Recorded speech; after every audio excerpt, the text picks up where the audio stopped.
As promised, Rocky Boiman, ESPN college football analyst, played at Notre Dame, played in the NFL 2002 through 2010, Titans, Colts, Chiefs, and Steelers, won a Super Bowl with the Colts, and really knows his stuff, and I know was watching the national championship game last night and has been on our show before. Rocky, good morning. Roger Weiland, Chris Honorado in Albany on 104.5 The Team ESPN Radio.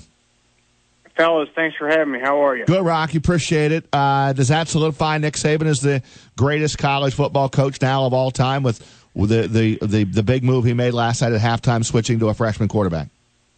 Yeah, I guess it's hard to argue. And of course, I wasn't around. Couldn't see the day-to-day comings and goings of a Bear Bryant or someone like that. But it's hard to argue with. You got a quarterback who's, whatever his record was, 40-something and 2, had thrown, I think, 1 interception this entire season, and says, look, my football team needs someone that can stretch the field here a little bit. I'm going to go with a true freshman. I mean, to kind of decision, that's not something that's easily done and could totally backfire. If they lose that game, the conversation today is, why would you go away from this guy who's played in so many big games in Jalen Hurts? But he rolled the dice and made the decision, and it worked out well. When you talk about this freshman, 19 years old, Tua Tagovailoa, just impressive. I mean, you play the game, and you're putting a true freshman in there in the second half of a national championship game. 19 years old, high school kid a year ago. Can you speak about the composure that this young man had last night? Hey, guys, here's my reaction after the game. Is we live in a world where when it comes to the quarterback position, it's all about what? Efficiency, right? All the completion percentage, and they don't turn the ball over, and they make the safe throws.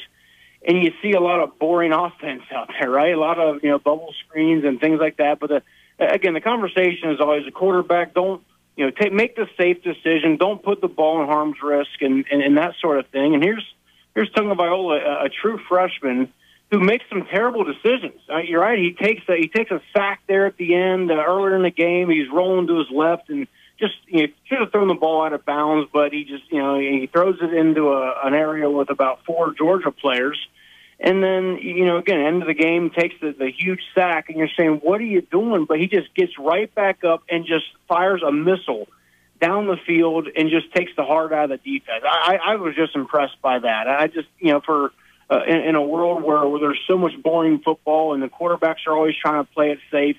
Here's a guy that, look, he made some bad decisions. Who cares? I'm gonna make a play to help my team win. In the same way, I'm not comparing the two, but in the same way a Brett Favre would go out and throw a bunch of interceptions and make some risky throws, and you're like, what is he doing? Well, he would make the plays. He had the confidence to put the ball where he wanted. He could shake it off. He had a short memory. So to me, that was the biggest thing I noticed from Tagovailoa last night.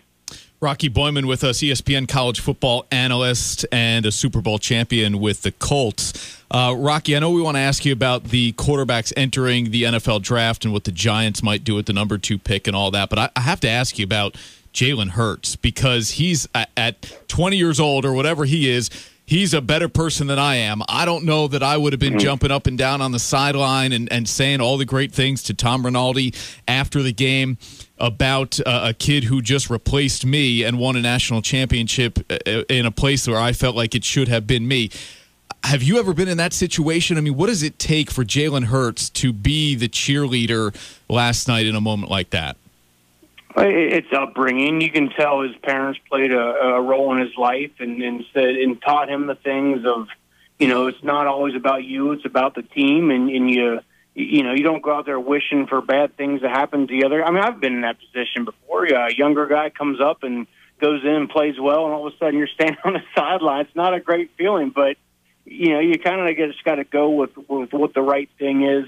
Saying what he did, he had every right to be sitting on the bench over there. I mean, the guy had lost two college football games in his career, and he gets yanked for a true freshman. So I think it speaks a lot about him. Now, I wouldn't be surprised if we hear within the next couple weeks, next couple months of Jalen Hurts potentially looking to transfer somewhere. You know what I mean? I mean, that's just the reality of it. He's a very, very good quarterback, a quarterback that there's a ton of teams in the country would want to have. But I mean, how do you how do you make the case that he's the better quarterback when a freshman comes in and lights it up and wins the national championship game? So I think he did the right thing. He did the good soldier thing to do, and he cheered on the team, and it's a credit to himself, his parents, Nick Saban's program. But I don't know if he's going to want to sit around with his skill set, sit around for the next 2-3 years and watch this kid play, and he sit on the bench. Time with Rocky Boiman, ESPN college football analyst. Rocky, last time we had you on, you did say at the tail end of our interview, love to come back and talk about the class of quarterbacks that's coming out in this class. Rosen being, and Darnold and Allen and Mayfield probably all projected as first round picks. So, of those guys, where do you rank them in your order? Yeah, to me, Sam Darnold is far and away the top. I shouldn't say far and away, but to me he's the clear top quarterback in this draft, and I've seen both him and Rosen in person the last couple of seasons. Got to be up close with them and kind of see how they go about things.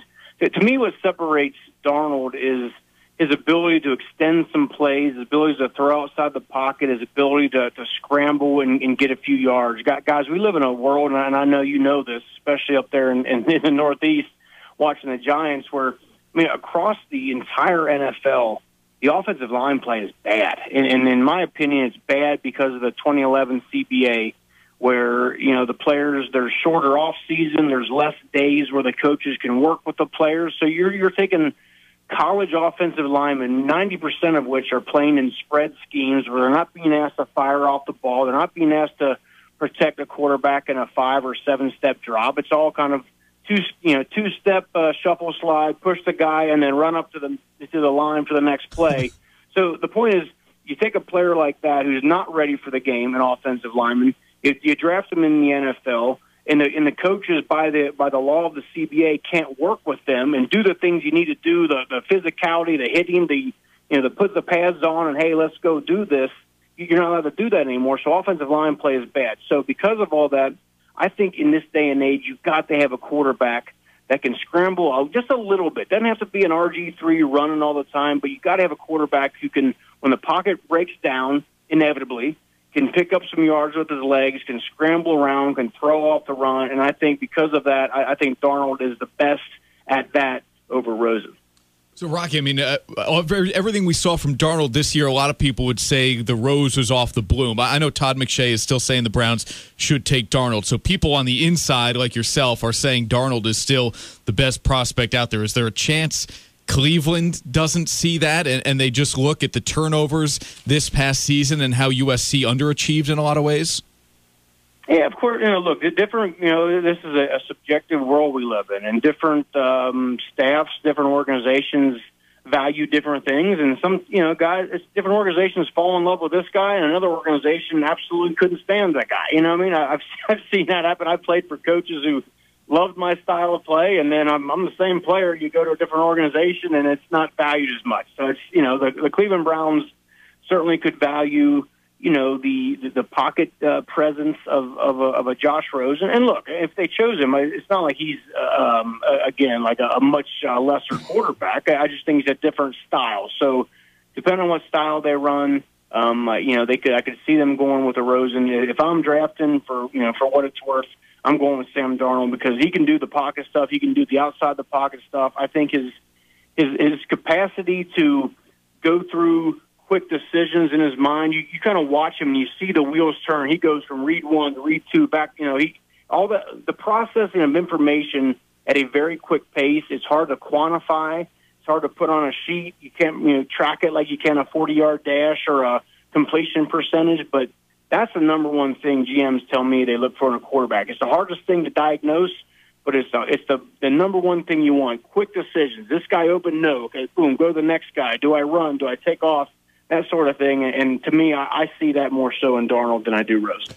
Rocky, what in your opinion, should the Giants do at number 2? You're talking to a capital region area here that has a ton of Giants fans, number 1 regional team of interest. What do you do if you're Dave Gettleman, new GM of the Giants? I think, look, if Cleveland takes Darnold, your next best option, you take the piece of paper that says Josh Rosen and you sprint it up to the podium and you take him because again, I'm breaking down. I like Darnold slightly better than Rosen, but I mean Rosen is a very good quarterback. You know, the same thing, goes through the process quickly. Knows his reads. I think he's matured a lot in the last couple seasons, or certainly last season. I talked to Jim Moore about that early this season. So I think you got to get a quarterback in waiting. Who knows what happens with Eli next year? But if you got to quote unquote settle for a Josh Rosen, I think you'd be pretty pleased. Rocky, always a pleasure, man. Thanks for a few minutes breaking down the national championship game, and then the draft be here sooner than later, and some key decisions to be made with these quarterbacks. But thank you again. We appreciate it. We'll get back in touch. Guys, thanks so much. Pleasure.